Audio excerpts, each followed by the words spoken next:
Hello Tamers, welcome to a new Digi Talk, and like the title says, we're gonna be talking about reprints and how this affects the group of persons involved, which are collectors and players, and why not resellers or scalpers. I don't know what you want to call them, but let's talk about it. But before we get into that, let's talk about the reason this came up, and that's basically the reprint booster or reboot booster Rising Winds, which we are not getting, or we're getting the Rising Wind part, not the reboot part, which are all 33 new cards and these 3 reprints. And the 33 cards from Ghost Game and the Agumon, Greymon, and Gamamon from I don't know where the Gamamon is. These ones we got from as box stoppers on Special Release 1.0. And let's talk about the reboot booster or Rising Winds. We already know what we were getting. We're getting this little box, which is like the Premium Pack 1. If you weren't playing back in the day, it's this little box. Does it come out? Okay, yeah. It was this box. It contained 4 packs. 2 were from the Special 1, and 2 were from the Special 1.5 release. And as a promo card, we were getting 2 Rice Greymons from BT2. This thing's flooded the market, so it's worth like less than the cardboard it's printed on. But still, we got a lot of those. So basically, it's gonna be like that.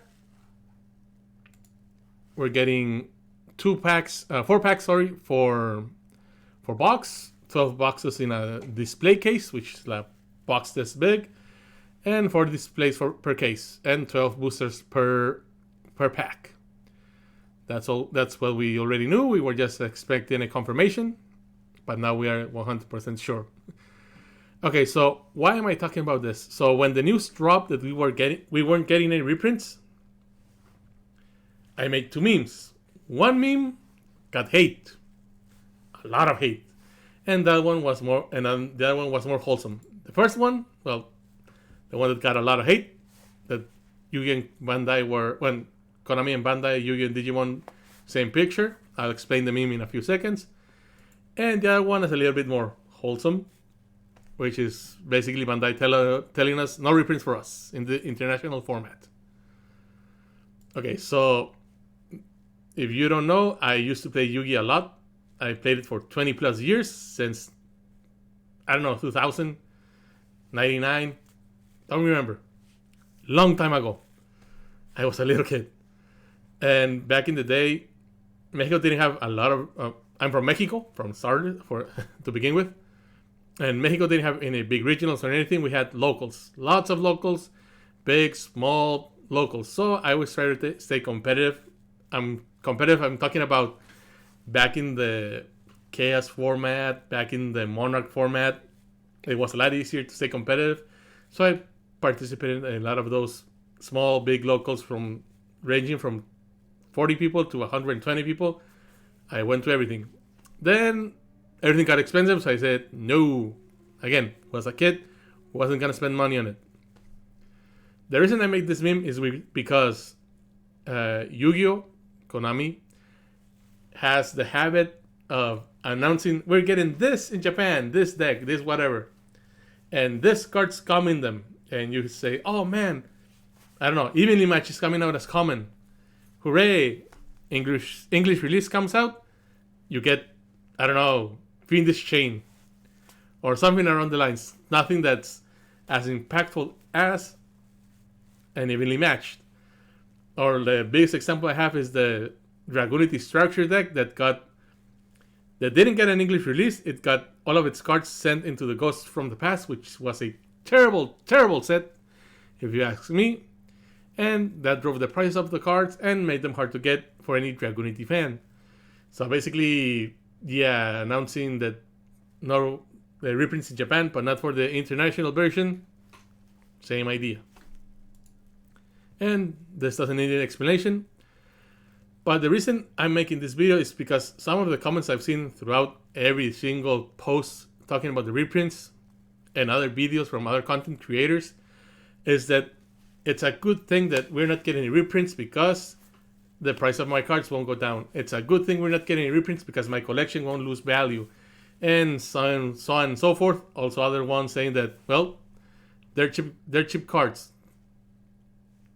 They're not expensive. And this is true. If we compare the price of Yu-Gi-Oh versus Digimon cards, they're cheap. Let's say, okay, we're gonna go for Tide. Tide is $15. Plus, minus a few bucks.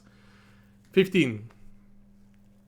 You run 3 at most if you're running it at all.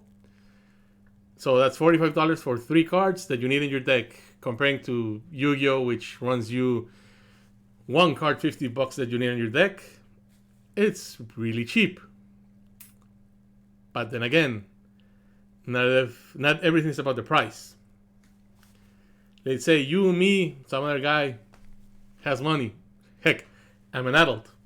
I make money. I make adult money to spend on cardboard, to spend on irresponsible stuff.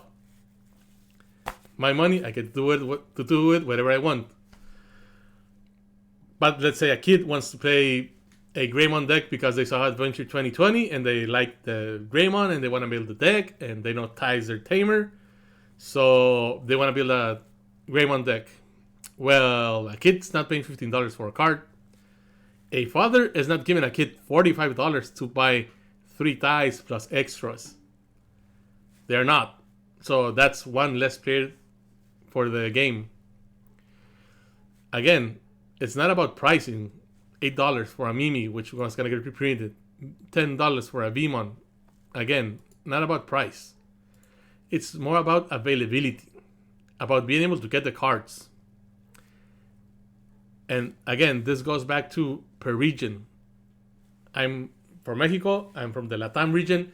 And unfortunately, Latam region has really bad distribution.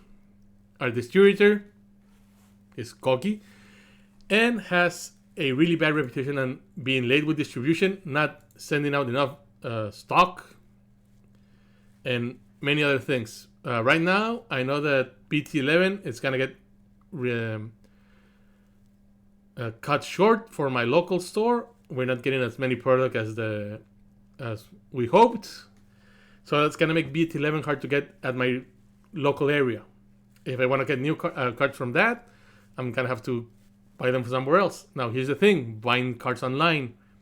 TCG Player doesn't ship internationally, so we use TCG Players for prices, but we cannot use it to buy cards, so that sucks.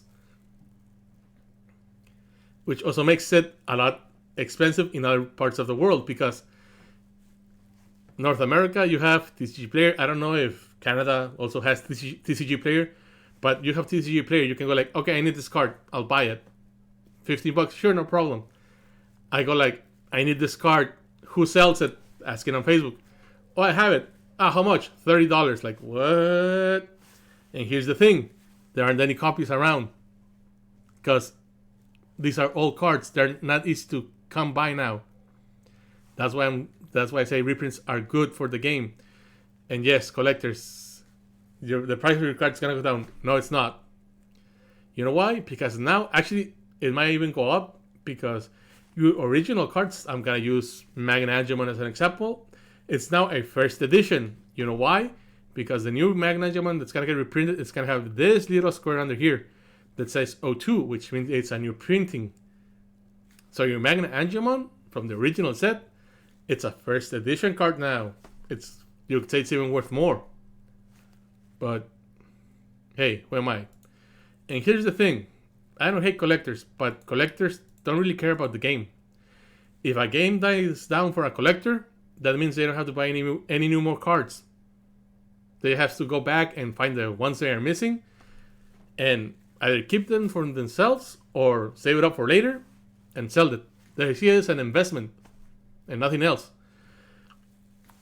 Reprints are good for the health of the game to keep it alive. Like I said, a new player wants to come in and it's, I don't know, Vmons and Davises because they saw Adventure 02 2024. I don't know if it's going to get a release. I just saw somewhere saying that Adventure 02 is going to get a new anime. So they want to build a Imperial Dramon deck, but they need those cards because they're essential for the deck. Or at least they wanted to build it with those cards because they saw the anime and they want to build it like that. They're not going to be able to get a Davis easily. It's cheap. Right now, Davis is like $5 thanks to the structure decks that it got reprinted on. It's pretty cheap, $5. But let's say this is going to be easy to get in, I don't know, 6 months, 7 months. I don't know. That's the problem. If a new player wants to come in and play, but they can't get the cards they want, not because of price, because of accessibility to the cards, availability to the cards, they're not gonna be able to play. Like we said, everything's cheap. Omnimon $10, easily bought. I can easily buy one. Here's the thing: they're not available anywhere near me. I have to order them online or buy from someone and hope I don't get scammed. That's a problem. And like we say, nothing is expensive. The most expensive card right now is Death X, which costs around $50, and you only get one or two. Previous to that was Sword Defeat, which right now is around $20. And like we say, it's cheap because you run one or two of them at most. But again, it's not about pricing. It's availability, the easy access to cards that's going to keep the current community healthy and future players from being able to get into the game. Now, we hear a lot about, oh no, Yu-Gi-Oh's going to die. Magic's going to die. No, they're not. Those games have been around for Yu-Gi 25 years, Magic over 30, I think. And they're not going to die out unless they do something really bad. Actually Magic or their owners, Hasbro, I know they did some scummy things because they made the news. And for a card game to make the news, that means you made some bad decisions to make the news. Or a great decision, but we know it was a bad one. So those card games are not gonna die out anytime soon. Unfortunately, Digimon is a new game.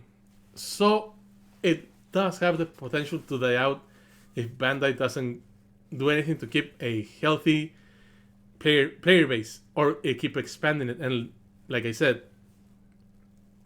if it gets hard to access cards for older players, the new players are kind of having a harder time to get those cards. So it's gonna be harder for them to get in here, to get into the game.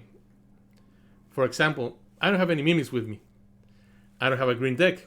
Not true. I have a Mega Gargomon deck, but I don't have any Mimis in it. So let's say if I want to build a Rose 1 Burst Mode deck and I want to play some Mimis in it, I'm gonna have to find a way to get them. They're not expensive, $8 to $10. That's cheap, but they're nowhere near. They're not near me to find them. I have to, buy them from somewhere else. Now I have an advantage. I live near the border, so I can easily cross the United States, buy from over there, and no problem. But the thing is, I don't want to do that. I want to buy locally, so my local store keeps getting more product, so my local scene of the game flourishes. It's maintained. So also buying online from other places affects your local playability. Well, I'm gonna cut it here. I think I'm just going on too long, not making any more sense to anything. But I would like to hear your opinions. Leave a comment. Also, if you like the content or this type of content, leave a like, subscribe to my channel, and I will see you next time.